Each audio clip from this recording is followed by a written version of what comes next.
반전으로 우리가 이제 생각하려면 이 얘기는 3316포인트를 뚫기 위한 전제 조건이 무엇이냐, 이거 기본 과정으로 가져가야만 지금부터도 공격적으로 우리가 대응해 볼 수가 있게 된다는 거죠. 그러면 3316을 넘어서기 위한 조건, 지금 모멘텀 조건으로는 충족이 가능해요. 월말로 갈수록 호재가 많다, 실적 나쁘지 않다. 첫 번째, 실적 이번 주 월말로 가게 되면은 금융주들 실적이 많거든요. 그래서 2분기 지금 실적 나오고 있는 것들 나쁘지 않다. 그리고 경제지표 굿, 수출 좋잖아요. 그러니까 뭐 특별하게 부담이 될 만한 내용들이 있다라고 볼 수는 없습니다. 그런데 이 두 가지까지는 나쁘지가 않지만 또 하나 가장 결정적으로 중요한 부분 중에 하나가 바로 이겁니다. 지금 반등의 주인공이었었던 성장에서 가치라고 보기엔 좀 어렵겠네요. 경기 민감, 일로 돌아가야 된다는 거죠.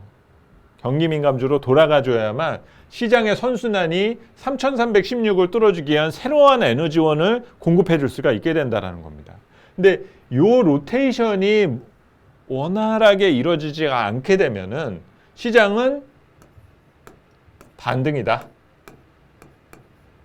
당분간 도망치기가 어렵다라는 걸 보여주는 거죠. 3300이 딱 맞게 될 거고, 그런 부분을 시장이 견뎌내고 그러니까 변하게 되기 위해서는, 그러면 어떤 경우인가요? 다음 주에 다시 시장이 조정을 받게 된다, 그런 현상이 나타나게 된다는 거는 이쪽에 대한 쏠림이 오히려 조금 더 강해질 수도 있다는 거예요.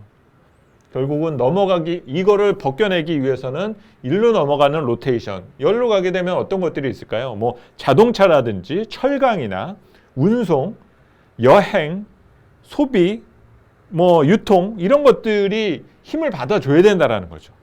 그래서 여러분들이 시장을 이해하시는데 반등과 반전에 대한 정확한 기준을 갖고 가시는 것이 필요하다라고 볼 수가 있습니다. 그래서 물론 이제 저한테 물어보시겠죠.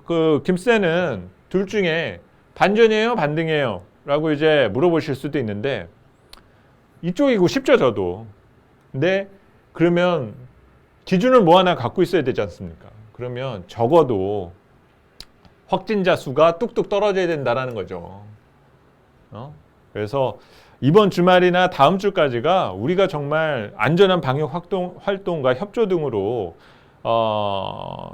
스스로 만들어내야 된다고 저는 생각을 합니다. 그래서 경기 민감주들에 대한 어떤 그런 변화 등을 우리가 체크하는 것이 좀 중요하지까라는 생각이 드네요.